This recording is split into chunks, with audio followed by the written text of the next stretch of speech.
Friends, आज की class काफ़ी इंटरेस्टिंग भी होगी। मैंने कोशिश की है कि उसको इंटरेस्टफुल बनाने की, और साथ ही साथ इम्पॉर्टेंट भी होगी। इंटरेस्टिंग इसलिए क्योंकि आज कुछ ऐसे टॉपिक्स मिलेंगे जो आप जनरल भी यूज़ करते हैं, और इम्पॉर्टेंट इसलिए क्योंकि इससे जुड़ा हुआ ऐसा कोई टेस्ट ही नहीं है। भले वो आप लोगों को छोटे लेवल से मांगा जाए तो ट्रिपल सी ब्लेस जो क्लर्क की जॉब्स होती हैं, आरओ, एआरओ, असिस्टेंट अकाउंटेंट, और सबसे ज़्यादा यूपी पुलिस। तो बच्चों, आज के टॉपिक्स में मैंने जैसा कि बताया था, आप लोगों के पेपर्स तो सॉल्व कराएंगे ही कराएंगे, लेकिन उसके साथ साथ आज के टॉपिक्स में हम लोग कुछ बेसिक ऐसे टॉपिक्स उठाएंगे जो हर एग्जाम्स में पूछे गए हैं। तो चलिए देखिए, पहले तो मैंने कुछ अपडेशन किए हैं वेबसाइट में, आप पहले उनको देख लीजिए। आप लोगों को बच्चों एक व्हाट्सएप से UP PCL and UP police की एक वेबसाइट मिली हुई है, उसका पासवर्ड भी आपको मिला हुआ है। आप अपने व्हाट्सएप पे चेक भी कर चुके होंगे, अगर कर लेंगे। आप उस वेबसाइट में लॉगिन करेंगे तो आपको उसका ये फ्रंट स्क्रीन दिखाई देगी। इसी में मैंने यहाँ पर कुछ लिंक डाल दिए हैं जो कि आप लोगों को UP PCL and UP police की जॉब से जुड़े हुए लिंक हैं। आप आने वाले समय में किस किस जॉब को पाएंगे या कौन कौन सी जॉब आने वाली हैं वो भी, और प्लस यहाँ पर आपको लास्ट नंबर ऑफ ईयर्स के सभी वैकेंसीज के लास्ट मल्टीपल क्वेश्चन पेपर्स हैं जो आप इसे क्लिक करके एक्सेस कर पाएंगे। जैसे मान लीजिए कि आप में से कोई बच्चा असिस्टेंट अकाउंटिंग के लिए ट्राई कर रहा है, तो आप इसे क्लिक करेंगे तो ऑटोमेटिकली असिस्टेंट अकाउंटिंग के लास्ट नंबर ऑफ पेपर्स की पीडीएफ खुल जाएगी। आप उसे देख सकेंगे, डाउनलोड कर सकेंगे। उसी के साथ साथ थोड़ा सा नीचे ड्रैग करें, यहाँ पर आप लोगों को YouTube की प्लेलिस्ट भी मिल जाएगी। आप यहाँ से भी प्लेलिस्ट क्लिक करके खोल सकते हैं। जिनके भी कोई एक्सरसाइज छूटी हुई है वो इस प्लेलिस्ट पे क्लिक करें और आपके सामने YouTube की सारी प्लेलिस्ट विथ चैप्टर वाइज 1 2 3 करके सब दिखेंगे। आप इसे पूरा सीक्वेंस में पढ़ें। हम लोगों ने अभी तक जो खत्म कर लिया है वो यहाँ तक खत्म कर लिया। ऑलमोस्ट मान के चलिए कि हम लोगों के लगभग 28 वीडियोस हो चुके हैं। आपको ये जल्द से जल्द फिनिश करना है। और जो नया अपडेशन आया है वो ये है, यूपी पीसीएल के पीडीएफ नोट्स पे क्लिक करिए। जब आप इसे क्लिक करेंगे तो यहाँ पर आप लोगों को एक ऑप्शन दिखाई देगा हिंदी इंग्लिश, और उसके बगल में आपको दिखाई देगा इंपॉर्टेंट जनरल टॉपिक्स। ये आपको आज नया दिखेगा। जब आप इसे क्लिक करेंगे तो आपको इंपॉर्टेंट जनरल टॉपिक्स में कुछ ऐसे टॉपिक्स दिखने वाले हैं जो आप लोगों के लिए हर एग्जाम में आए हैं। तो मैं इन्हीं में से कुछ टॉपिक्स अभी आपको उठाकर बताने वाला हूं।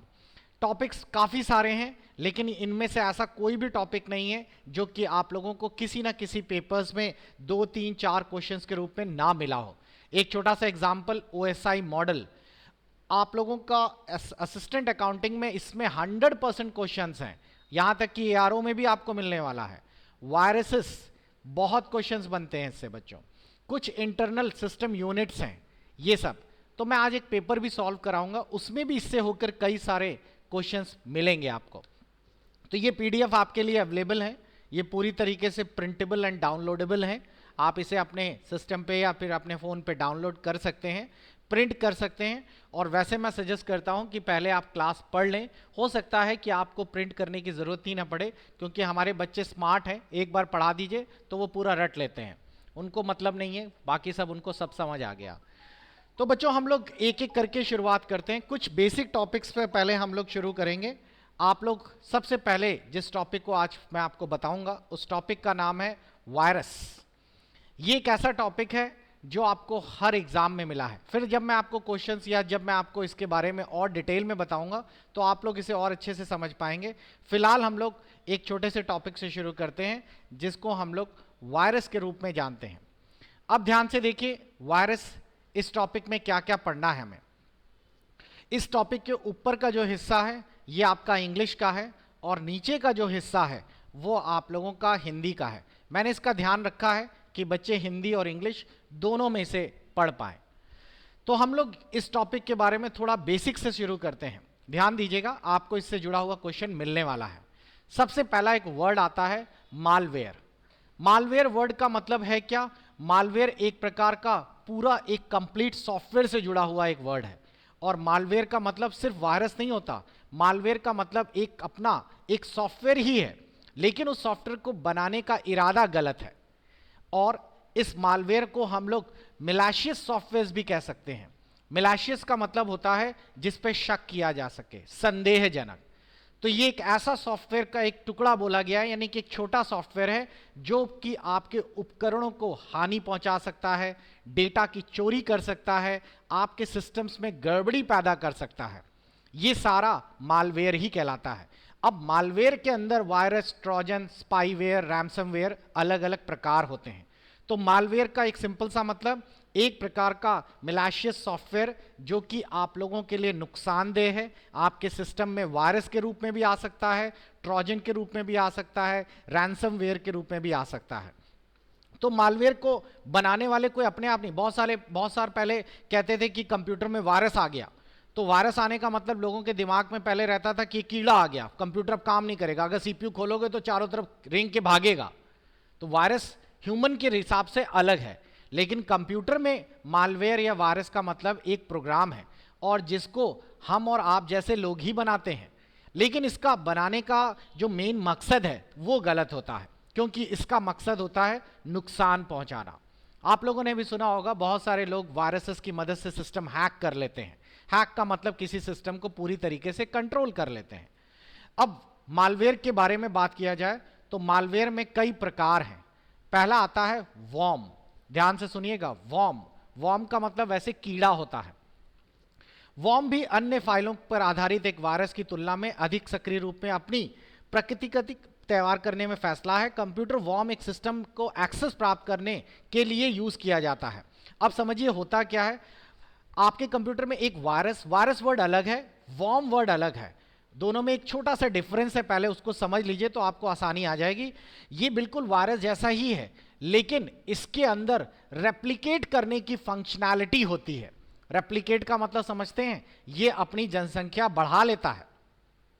आपके फोल्डर में आया, आपको दिखेगा भी नहीं, कुछ तो ऐसे होते हैं जो दिखते भी नहीं है, लेकिन कहीं कहीं कुछ वॉर्म्स ऐसे होते हैं जो आपके फोल्डर में एक फोल्डर नाम का फोल्डर बना देते हैं, सिर्फ फोल्डर, खाली फोल्डर बना देते हैं। आपके मोबाइल में भी हो सकता आ जाए, और जब आप उसे कॉपी करके डिलीट करते हैं या फिर कैसा भी करते हैं वो डिलीट नहीं होता। फिर आप थोड़ी देर बाद दूसरे फोल्डर में जाते हैं तो वहां पर भी अपने नाम से फोल्डर्स बनने लगते हैं। ये अपनी जनसंख्या बहुत तेजी से बढ़ाते हैं और ये अपने में स्टैंड अलोन होते हैं। स्टैंड अलोन का मतलब होता है एक ऐसा प्रोग्राम या ऐसा सॉफ्टवेयर जिसको किसी दूसरे की जरूरत नहीं है, वो अपने में पूर्ण है। वो आ गया तो उसके अंदर सारी प्रोग्रामिंग अपने अंदर है, वो खुद ही अपने होस्ट को पकड़ेगा, और होस्ट मतलब मेन कंप्यूटर को पकड़ेगा और अपना प्रोग्राम चालू कर देगा। तो ये वॉर्म है। वॉर्म में एक सबसे बड़ी नुकसानदेह चीज ये होती है कि ये रेप्लिकेट फंक्शंस को फॉलो करते हैं, यानी अपनी जनसंख्या बहुत तेजी से बढ़ाते हैं। इसी के बाद एक छोटा सा वर्ड आता है वायरस। वायरस भी एक प्रोग्राम है, लेकिन ये वायरस अपने में स्टैंड अलोन नहीं होता, कभी भी अकेले काम नहीं कर सकता। उसको किसी न किसी प्रोग्राम की मदद चाहिए होती है, वो किसी न किसी प्रोग्राम का पार्ट बनकर आता है। जैसे फॉर एग्जांपल आपने कहा कि सर हमें एक सॉफ्टवेयर दे दीजिए, हमें ये टाइपिंग का सॉफ्टवेयर चाहिए। तो मैंने कहा ठीक है, इस वेबसाइट से डाउनलोड कर लीजिए या फिर मैं आपको भेज देता हूं। तो आपने किसी वेबसाइट से डाउनलोड किया, लेकिन उस सॉफ्टवेयर तो आया, टाइपिंग का सॉफ्टवेयर तो आपके पास आया, लेकिन उसके साथ एक हिडन फाइल भी आ गई। जब आप सॉफ्टवेयर इंस्टॉल कर रहे हैं तो वो वायरस भी उसके साथ इंस्टॉल हो गया और उसने अपना कार्यक्रम चालू कर दिया। वायरस का जो सबसे बड़ा काम होता है वो आपकी एग्जीक्यूटेबल फाइल्स जो होती हैं, जिसे आप .exe फाइल कहते हैं, इन फाइलों को नुकसान करना होता है। ये वायरस सॉफ्टवेयर जैसे ही आएगा आप पाएंगे आपके कंप्यूटर्स में बहुत सारी कमियां होना शुरू हो गई। कभी कभार नेट स्लो हो जाता है, प्रिंट आउट नहीं निकल रहा है, वर्ड एक्सेल फाइलों का एक्सटेंशन बदल जाता है। वो आप खोलेंगे तो कल तक वर्ड की फाइल वर्ड में खुल रही थी, आज खोल रहे हैं तो उसमें कोई बाइनरी सिंबल्स आने लगे। तो ये exe फाइलें जिससे सॉफ्टवेयर ऑन होता है उस पर काम कर देता है, लेकिन ये कभी भी अपने कंप्यूटर में अपने आप नहीं पैदा होगा, ये कहीं ना कहीं से, खासकर इंटरनेट से आपके सिस्टम में आएगा। लोग मेल्स के थ्रू भेज देते हैं, जिप करके भेज देते हैं, और नॉर्मली अक्सर एंटीवायरस जिन भी सिस्टम में एंटीवायरस नहीं है, ये नेट से बहुत जल्दी आपके सिस्टम पे आ जाएगा। तो वायरस एक प्रकार का ये भी मालवेयर ही है। इसी में एक बच्चों और वर्ड आता है ट्रोजन। ट्रोजन हॉर्स इसका पूरा नाम था, इसका पूरा नाम ट्रोजन हॉर्स है। और ये पहले वुडन हॉर्स के बाद ग्रीक्स का एक जो कंट्री है उनमें एक वायरस आया वुडन हॉर्स, उसके बाद ये शुरू हुआ। और ये पहले कभी कोई काम नहीं करता, ये शांति से आपके कंप्यूटर में आ जाएगा और उसके बाद ये एग्जीक्यूट करेगा। ये जब एक्टिवेट होगा तो इससे बड़े सारे प्रॉब्लम शुरू होते हैं। ये आपकी स्क्रीन पर पॉपअप विंडो दिखाने लगेगा। पॉपअप का मतलब होता है अचानक स्क्रीन पर कोई विंडो खुल जाएगी। जैसे फॉर एग्जांपल अगर आप लोग काम कर रहे हैं और अचानक मेरी स्क्रीन पर मान लो ये रन कमांड खुल गया, अब मैं यहां से इसे बंद कर रहा हूं तो ये तो बंद हो रहा है, लेकिन अगर आपके उसमें वायरस आ गया तो पता चला बंद करने के चक्कर में 2 और खुल गई। कोई ऐसी वायरसेस में ऐसी फाइलें खुल रही हैं जो आप जिस पर आपका कंट्रोल नहीं हो रहा। ये आपके फाइलें डिलीट करना शुरू करेगा, डेटा चोरी करना शुरू करेगा और ऐसे बहुत सारे नुकसान करना शुरू कर देगा। तो ये आपका ट्रोजन हॉर्स के नाम से बहुत फेमस है। ये भी अपने आप को रेप्लिकेट करना शुरू कर देता है, अपने आप की जनसंख्या बढ़ाना शुरू कर देता है। और सबसे ज़्यादा इसका खतरा होता है ईमेल्स के थ्रू। बहुत शुरुआत में जब ये आया आपके पास तो मेल के साथ अटैचमेंट के रूप में आया। अक्सर लोगों के पास मेल आती है, उसमें अटैचमेंट लगा होता है, उसमें लिखा रहता है आपको 1 लाख पाउंड का इनाम मिला। तो हम तो लालची हैं, हम तो जैसे ही उस अटैचमेंट पे क्लिक करेंगे देखें क्या मिला है 1 लाख पाउंड में, और क्लिक करते ही उसके नीचे कुछ और पॉपअप आया कि इसे नेक्स्ट नेक्स्ट करके इंस्टॉल करिए, और आपने इंस्टॉल कर दिया, कुछ पाउंड वगैरह तो कुछ नहीं मिला, एक ट्रोजन आ गया आपके पास। तो ये भी बड़ा रिस्की एक तरह से वायरस में है। एक वर्ड और आता है बॉट। बॉट जो वर्ड बनाया गया है ये बेसिकली रोबोट से निकाला गया है, और इस वायरस का ऑटोमेटेड प्रोसेस होता है। ऑटोमेटेड का मतलब है ये वायरस अपने आप काम करता है, पूरी तरीके से रोबोटिक है। ये वायरस इतना खतरनाक होता है कि ये 1-2 कंप्यूटर नहीं, पूरे पूरे नेटवर्क को ध्वस्त करने में सक्षम होता है। ये अक्सर बड़े एरिया, बड़े लार्ज स्केल में फाइट पे डाला जाता है। मान लीजिए चाइना से वॉर हो गया हमारी, तो वहां के जो हैकर्स हैं वो नहीं चाहेंगे कि इंडियन की बड़ी बड़ी जो गवर्नमेंट एजेंसीज हैं उसमें पूरा पूरा अटैक करेंगे। तो ये वायरसेस हमेशा जो बॉट एक प्रकार का मालवेयर है जो पूरे पूरे नेटवर्किंग को ध्वस्त कर देता है। आपकी कभी कभार ऐसा भी होता है, कभी कभार ऐसा होता है कि लोग क्या करते हैं, किसी की वेबसाइट बहुत अच्छी चल रही है, उसकी वेबसाइट को बंद करना चाहते हैं या उससे जलते हैं, तो लोग क्या करते हैं, हैकर्स की मदद से उस वेबसाइट पे बॉट अटैक कर देते हैं। यानी उस वेबसाइट को इतनी जगह खुलवा देते हैं मल्टीपल टाइम्स कि उसकी वेबसाइट का सर्वर ही डाउन हो जाता है। तो सर्वर डाउन मतलब कि उसकी वेबसाइट को इतने लोग एक्सेस कर रहे हैं कि वो वेबसाइट सब जगह खुलना ही बंद हो गई। तो ये सब बॉट अटैक्स में होता है। इसका बहुत बड़ा ड्रॉबैक्स है, ये रिमोट कंट्रोल भी काम करता है। रिमोट कंट्रोल मतलब कोई दूसरा आदमी आपके सिस्टम को ऑपरेट करने लगेगा। तो ये एक प्रकार का मालवेयर ही है। तो बच्चों इसको मैंने एक छोटा सा रूप में आपको बता दिया, मालवेयर को कैसे कैसे आप अपने सिस्टम पे आता है, किस तरीके से आता है, उसके कई सारे सिंपल से ऑप्शंस हैं। सबसे बड़ा ऑप्शन है इंटरनेट। नेट के थ्रू आप कोई सॉफ्टवेयर वगैरह डाउनलोड करते हैं, सबसे ज़्यादा वायरसेस वहीं से उतरते हैं। आपकी ईमेल आईडी, आपके पास कोई भी अनवांटेड मेल्स आए उनको कभी मत खोलिए। यूएसबी पेन ड्राइव, और कभी कभार आप लोग जिस कंप्यूटर को नेटवर्क से जुड़े हुए हैं उस नेटवर्क में कहीं पे वायरस पड़ा है तो वो आपके सिस्टम पर भी आ जाता है। तो ये सब आपके वायरसेस के अलग अलग प्रकार हैं। कुछ और भी वायरसेस हैं जिनको मालवेयर हैं, जिनके नाम आप लोग समझ लीजिए। वॉर्म मैंने बता दिया, वायरस आपको बता दिया, ट्रोजन हॉर्स बता दिया, एडवेयर। एडवेयर भी एक प्रकार का मालवेयर ही है। वैसे तो ये एक तरीके से हेल्पफुल भी होता है, लेकिन कहीं कहीं पे नुकसानदेह भी होता है। हम लोग अक्सर वेबसाइट्स बनाते हैं, और वेबसाइट्स बनाने का मेन मोटिव यही होता है कि उससे पैसा मिले। कोई भी आदमी आपको इंटरनेट पे हजारों वेबसाइट्स में डेटा दे रहा है। एक छोटा सा एग्जांपल, आप भी बहुत सारी वेबसाइट्स रोज पर दिन खोलते हैं। जैसे आपने सरकारी रिजल्ट खोला, अब सरकारी रिजल्ट की वेबसाइट आपने खोली, आपने देखा अच्छा इसमें तो बहुत सारी इंफॉर्मेशन आ गई है हमारे पास। भाई ये क्या आपसे कोई पैसे ले रहा है इस चीज के लिए? नहीं। आप गूगल करते हैं, करोड़ों की तादाद में वेबसाइट्स आ रही हैं, आप उनको कोई चार्जेस या फीस नहीं दे रहे, मुफ्त सेवाएं ले रहे हैं। अगर सोचिए वेबसाइट्स नहीं होगी तो आपको अपडेट्स कैसे मिलेंगे? लेकिन कभी आपने गौर किया है इनको क्या मिला? इनको बच्चों ये चीज मिलती है, ये आप देख रहे हैं, ये एड्स हैं, ये एडवर्टीजमेंट है जो वेबसाइट ओनर बीच बीच में कहीं कहीं लगाता है। वहां लगाया, यहां लगाया, फेसबुक का ऐड लगाया, और नीचे ऊपर चेक करेंगे तो आपको कहीं ना कहीं एड्स जरूर दिखेंगे इनकी साइट्स पर। हर वेबसाइट में ये ऐड का ही पैसा मिलता है, तो ये एड्स रेवेन्यू जनरेट करता है, और गलती से आप ऐड देखने की जगह उस पर क्लिक कर देते हैं तो क्लिक के पैसा और 4 गुना ज़्यादा होता है। अब फॉर एग्जांपल जैसे यूट्यूब है, तो यूट्यूब में लोग वीडियोस क्यों अपलोड करते हैं, उसका मेन कारण क्यों लोग पढ़ा रहे हैं यूट्यूब में, क्यों इतना सारा टाइम कंज्यूम कर रहे हैं। यूट्यूब उनको पैसा देता है, लेकिन यूट्यूब उनको फ्री में पैसा नहीं देता। यूट्यूब के वीडियोस में जो बीच बीच में एडवर्टीजमेंट आते हैं, जिसे कभी कभार आप स्किप भी कर देते हैं, कभी कभार आप देखते भी हैं, उसका पैसा आपको यानी कि यूट्यूबर्स को मिलता है, जिसका 60% यूट्यूब बनाने वाले को और 40% यूट्यूबर अपने पास रखता है। लेकिन कभी कभार ये एडवेयर बहुत ज़्यादा दिक्कत करता है, आपकी वेबसाइट पे इतने सारे एडवर्टीजमेंट ले आता है या लाता है जो कि आपकी मर्जी के बिना है, और वो आपके सिस्टम को या यूं कहिए आपकी वेबसाइट्स की नकली कॉपी बनाना शुरू करता है। तो ये भी एक प्रकार का मालवेयर ही है। स्पाईवेयर, ये बड़ा खतरनाक है, नाम से ही समझ आ रहा होगा स्पाई। स्पाईवेयर एक ऐसा जासूसी भरा वायरस या मालवेयर है जो आपके कंप्यूटर में थर्ड पार्टी के थ्रू आता है, यानी कि आपके सिस्टम पे पहले से नहीं इंस्टॉल होता है, और ये आपके सिस्टम में आकर आपकी जानकारी नेट लगते ही काम चालू कर देता है। आपके सिस्टम में आप कौन कौन से पासवर्ड डाल रहे हैं। देखिए, आप लोगों में बहुत सारे बच्चे क्या करते हैं, जब कभी कोई वेबसाइट खोलते हैं, जैसे कि फॉर एग्जांपल आप लोगों ने यहाँ पर कोई गवर्नमेंट की या बैंक की अपनी वेबसाइट खोली, आप लोग वेबसाइट खोलते समय आप लोग पासवर्ड डालते हैं, यूजर नेम पासवर्ड डाला। जैसे ही आप पासवर्ड डालते हैं, साइड में एक पॉपअप विंडो आती है जिसमें क्रोम आपसे बोलता है क्या इस पासवर्ड को डिफॉल्ट सेव कर लें। कुछ लोग नो कर देते हैं, कुछ लोग यस कर देते हैं। लेकिन मैं आपको बता दूं, ब्राउजर में ये सारे पासवर्ड सेव होते हैं। आप passwords.google.com लिखकर एंटर मारेंगे, आपके जितने भी ब्राउजर में पासवर्ड्स हैं वो सब आपकी स्क्रीन पर आ जाएंगे यहां पर।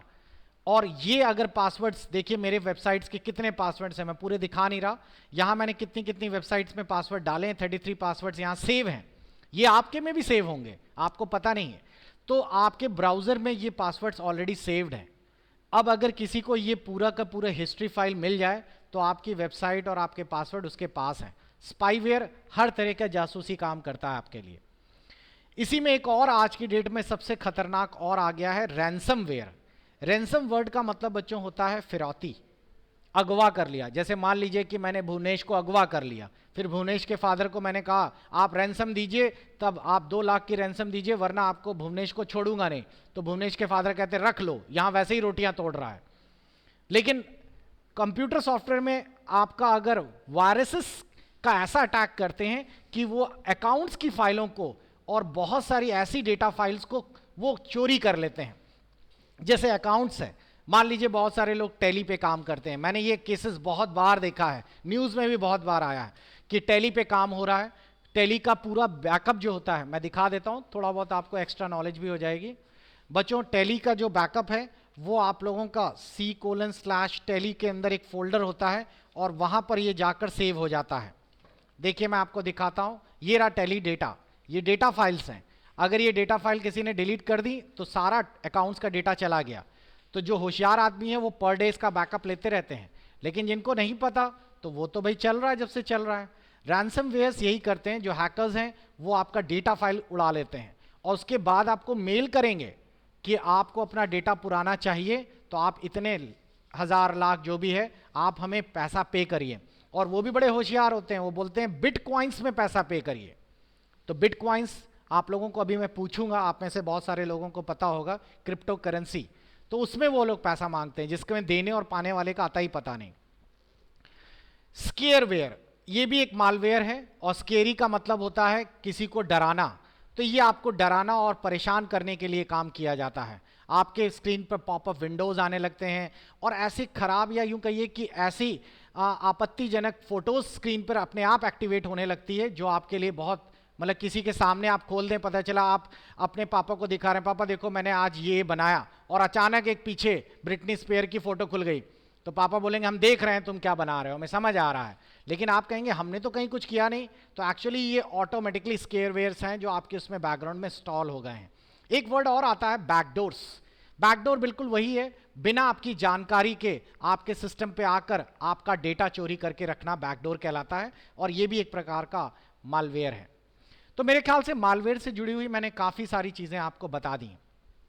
इसी बीच कुछ सवाल आ गए हैं अंकित का, इस टॉपिक से जुड़े हुए सवाल आप लोग पूछ सकते हैं। अंकित, आप अपना स्पीकर्स ऑन कर सकते हैं और पूछिए अपना सवाल।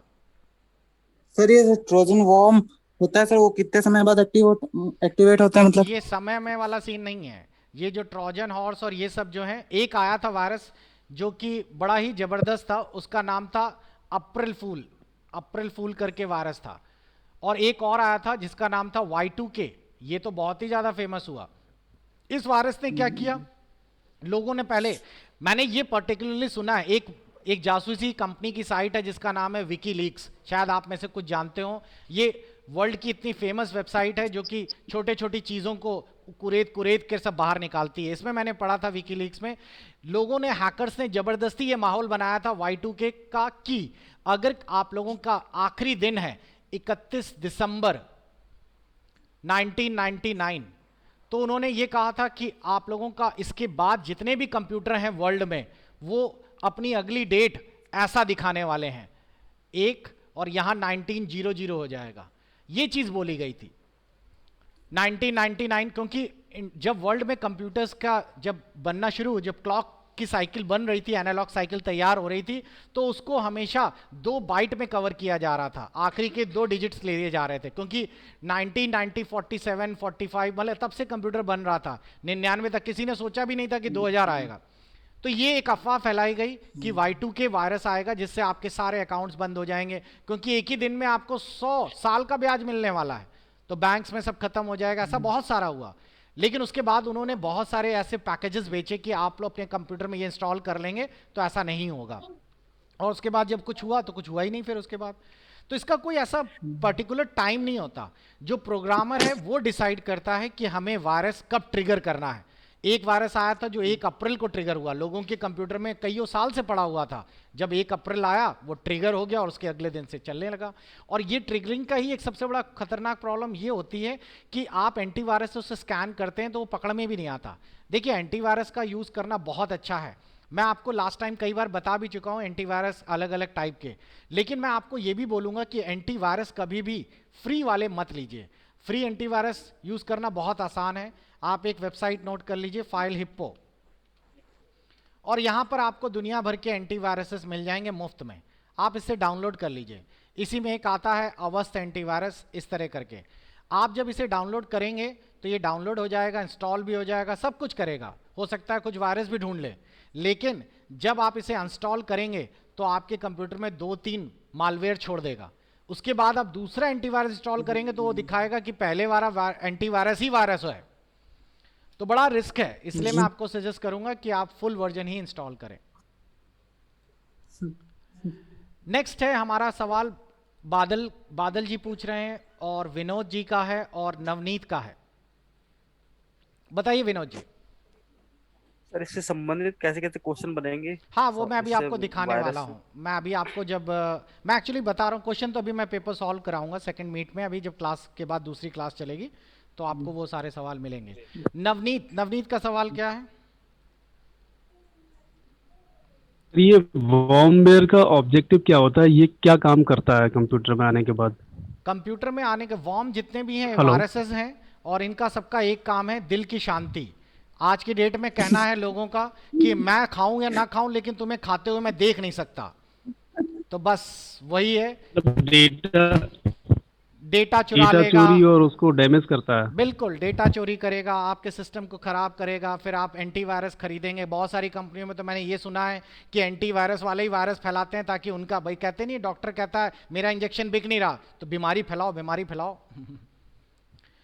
तो वही है कुछ इस तरीके से। बादल, बादल सिंह का सवाल बताइए।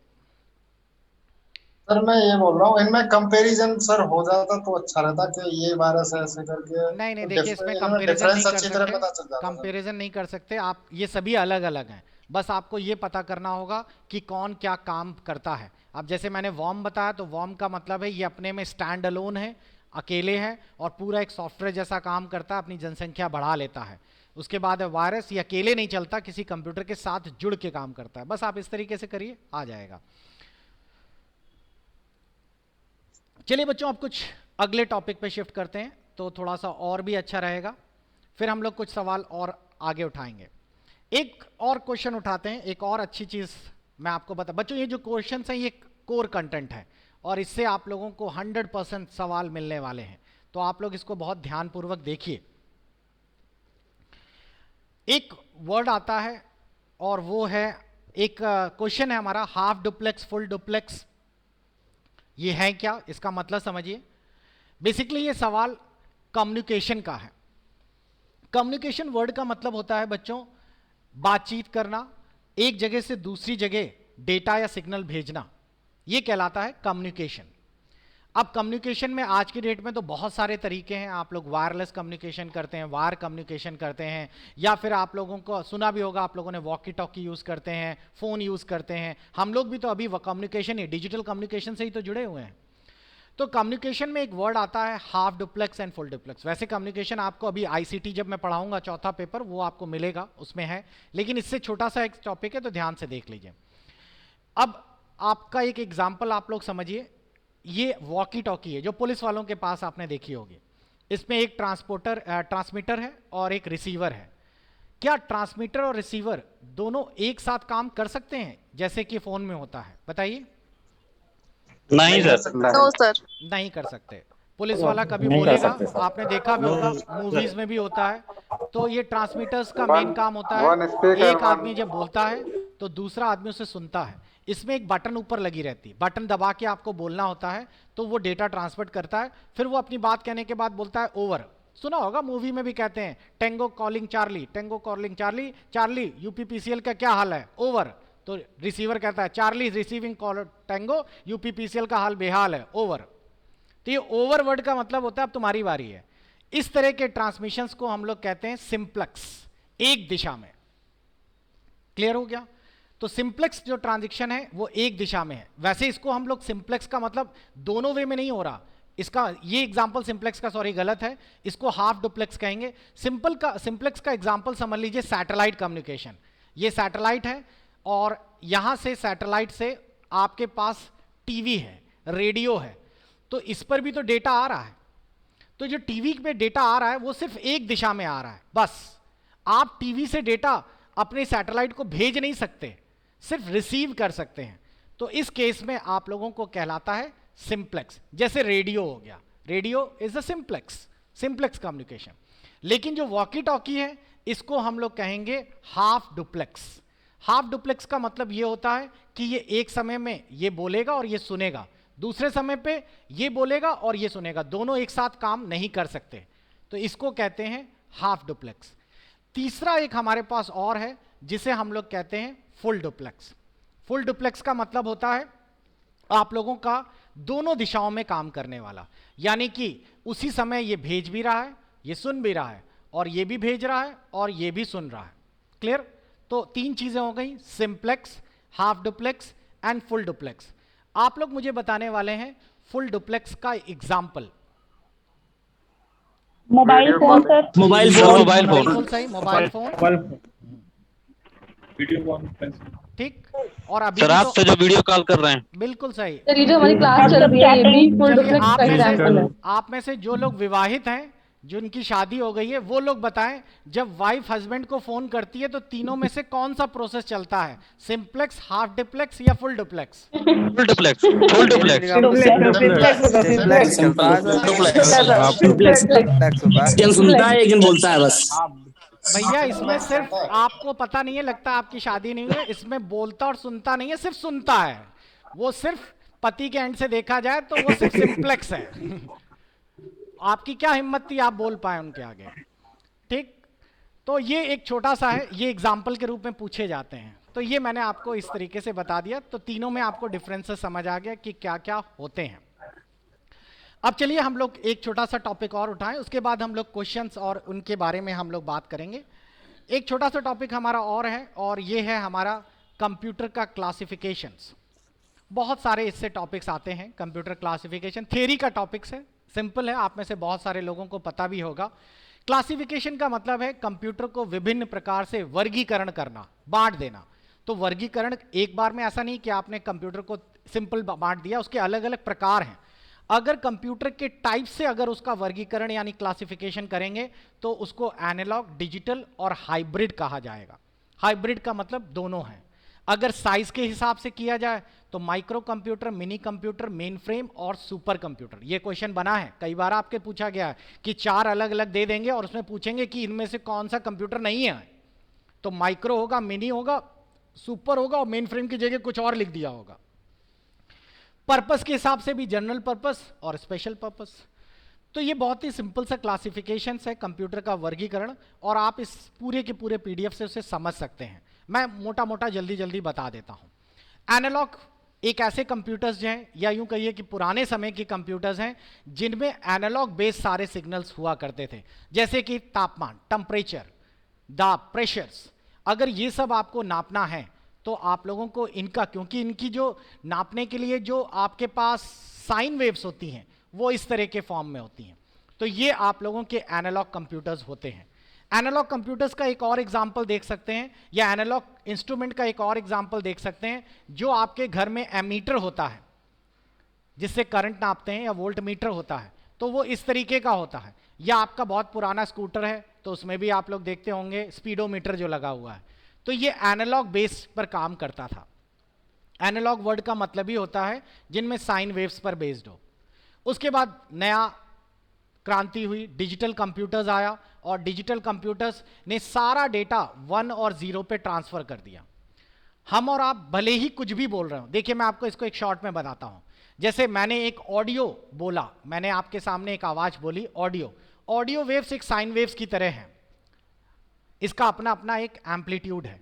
तो साइन वेव्स तो एनालॉग सिग्नल हुआ, लेकिन ये करंट के फॉर्म में नहीं भेजा जा सकता, तो डिजिटल में इस साइन वेव्स को हम लोग कन्वर्ट कर देते हैं इस तरीके से 1010, और इसको 1010 को कन्वर्ट करना मैंने आपको बताया था, analogue to digital converter, ADC device use करते हैं। हमारा कंप्यूटर इसको समझ लेता है, लेकिन जब वो स्पीकर में भेजेगा तो वो स्पीकर नहीं हमारा डिजिटल समझ सकता, उसको फिर से इसमें कन्वर्ट करना होगा, तो DAC, digital to analogue converter का इस्तेमाल करते हैं। तो इस तरीके से हमने कंप्यूटर को समझने के लिए डिजिटल फॉर्म में अपने सिग्नल्स को बदल देते हैं। हाइब्रिड वो होते हैं जिनमें कुछ पोर्शन एनालॉग का होता है और कुछ पोर्शन डिजिटल का होता है। आजकल के बड़े बड़े इंस्ट्रूमेंट्स आप लोगों ने देखे होंगे, एक्सरे मशीन्स वगैरह देखी होंगी, बहुत सारे मेडिकल फील्ड के इंस्ट्रूमेंट्स देखे होंगे जिनमें कुछ पोर्शन एनालॉग भी होता है और कुछ पोर्शन आपका डिजिटल भी होता है, तो ये मिक्स्ड कंप्यूटर्स बन जाते हैं, इनको हम हाइब्रिड कंप्यूटर्स कहते हैं। इसी में हमारे पास आता है अब वर्गीकरण का दूसरा part, general purpose, special purpose. General purpose जो आप सभी लोग यूज कर रहे हैं, हम लोग जो कंप्यूटर यूज कर रहे हैं जिसमें वर्ड है, एक्सेल है, टाइपिंग होती है, डिजाइन्स होते हैं, ये सब जनरल पर्पस है। स्पेशल पर्पस कंप्यूटर्स वो होते हैं जो स्पेशली डिजाइन होते हैं, खासकर अंतरिक्ष यानी कि सैटेलाइट कम्युनिकेशन के लिए, उपग्रह के लिए, मौसम वगैरह की जानकारी के लिए, कृषि विभाग से जुड़ी हुई जानकारी के लिए, तो ये स्पेशल पर्पस उसी के लिए बनाए जाते हैं। आप कृषि विभाग की जानकारी में जाकर वहां जाके वर्ड एक्सेल पे काम नहीं कर पाएंगे, हो जाएगा, लेकिन वो स्पेशली उसके इंस्ट्रूमेंट लगे रहते हैं। ये बहुत इंपॉर्टेंट है। आकार के हिसाब से माइक्रो वर्ड का मतलब होता है सबसे सूक्ष्म छोटा सा कंप्यूटर, चिप के रूप में आता है और बहुत छोटे साइज में है। आजकल माइक्रो कंप्यूटर्स हर जगह मिलेंगे आपको, अपना छोटा सा, उसी में एक प्रोसेसर भी लगा हुआ है। आजकल की जो इलेक्ट्रॉनिक घड़ियां आपने देखी हैं वो अपना एक एग्जाम्पल है माइक्रो कंप्यूटर्स का। मिनी कंप्यूटर्स जो आप और हम के हमारे पास पड़े हुए हैं, जिनका हम लोग यूज़ करते हैं, ये सब मिनी कंप्यूटर्स है। उसमें एक प्रॉपर सीपीयू है, एक रैम है, एक हार्ड डिस्क है, बैंकों में इस्तेमाल हो रहा है, घरों में यूज़ हो रहा है, कर्मचारी यूज़ करते हैं, हम लोग जो आप लोग यूज़ कर रहे हैं, ये सब मिनी कंप्यूटर्स है। Main frame computers, main frame computers जो है मिनी से थोड़ा अपग्रेड हो जाता है। कभी कभार बड़े कंपनीज में सर्वर्स की ज़रूरत पड़ती है, बड़े बड़े ऑफिसेस में बड़े पावरफुल कंप्यूटर की ज़रूरत पड़ती है जो 24 घंटे काम करते हैं, तो उस तरह के कंप्यूटर्स के लिए हम लोग मेन फ्रेम कंप्यूटर बना लेते हैं। और आखिरी में है सुपर कंप्यूटर्स जो अपने में एक प्रकार का सर्वर्स हैं, जिनमें बहुत सारे सीपीयूज पैरेलल प्रोसेसिंग पे काम करते हैं। आज के डेट में जो भी बड़े कंप्यूटर्स हैं, जो भी सर्वर्स हैं, वो सब इसी के आधार पे बनाए जाते हैं, सुपर कंप्यूटर। ये कभी बंद नहीं होते और एक बड़े से रूम जितने एरियाज को कवर करते हैं। इसको पीडीएफ पर पढ़ लीजिएगा, इसमें पहला कौन सा था और उसका क्या क्या है, उसके बाद सीरीज आई, सब कुछ लिखा है। तो ये थोड़ा सा जीएस टाइप का भी क्वेश्चन बना देगा कि जैसे भारत का परम नाम का सुपर कंप्यूटर्स है। क्लियर? तो इसी का इंग्लिश पीडीएफ भी नीचे दी गई है, तो आप लोगों को बिल्कुल भी दिक्कत नहीं होने वाली है। तो ये आप लोगों का आज का नेक्स्ट टॉपिक था। चलिए, आज का छोटा सा शॉर्ट टाइम ब्रेक खत्म हुआ। अब हम लोग मिलते हैं अपनी सेकंड क्लास में। 5 मिनट का टाइम मैं दे रहा हूँ, 5 मिनट के बाद हम लोग फिर से मिलेंगे, अपनी सेकंड क्लास में दोबारा ज्वाइन करेंगे। चलिए लौट के आते हैं।